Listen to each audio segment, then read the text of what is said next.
বন্ধুরা, আজ আমি বানাবো শুক্তো। তার জন্য সব সবজিগুলো আমি কেটে নিয়েছি।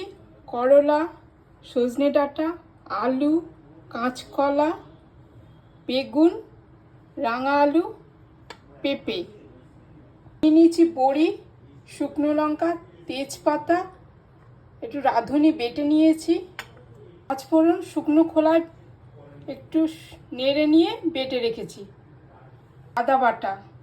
এখানে নিয়ে নিয়েছি হলুদ, নুন, পাঁচফোড়ন, দুধ, তেল আর ঘি, আর নিয়ে নেবো একটু চিনি। আমি কড়া বসিয়ে গ্যাসটা জ্বালিয়ে দিলাম, তেল দিয়ে দিচ্ছি। তেল গরম হয়ে গেছে, আমি বড়িগুলো ভেজে নেব। বড়ি ভাজা হয়ে গেছে, আমি তুলে নিচ্ছি। এবার করলাগুলো ভেজে নেব, নুন দেবো, দিয়ে দেবো, এগুলো ভেজে নেব। করলা ভাজা হয়ে গেছে, আমি তুলে নিচ্ছি। এবার বেগুনগুলো ভেজে নেব। বেগুন ভাজা হয়ে গেছে, এবার আমি তুলে নিচ্ছি। এবার কাঁচকলাগুলো ভেজে নেব।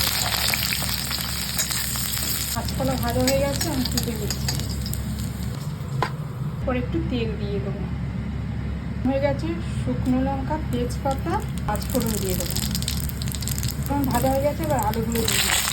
আলুগুলো দিয়ে দিচ্ছি কি ডাঁটা, ভালো করে নাড়িয়ে চাড়িয়ে দিয়ে দেবো নুন, সামান্য হলুদ, নাড়িয়ে নেব।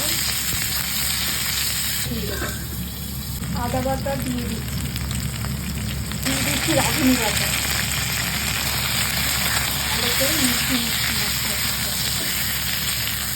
দিয়ে দেবো ভেজে রাখা বেগুন, কাঁচকলা, ভালো করে মিষ্টি এবার দিয়ে দেবো দুধ। এবার ঢাকা দিয়ে দেবো। গুঁড়ো দিয়ে দেবো, চিনি দিয়ে দেবো, ভেজে রাখা পাঁচফোড়ন গুঁড়ো, চামচ ঘি। শুক্তো আমার হয়ে গেছে, এবার আমি নামিয়ে নেব। শুক্তো আমার হয়ে গেছে, এবার গরম গরম ভাতের সাথে পরিবেশন করব। নমস্কার।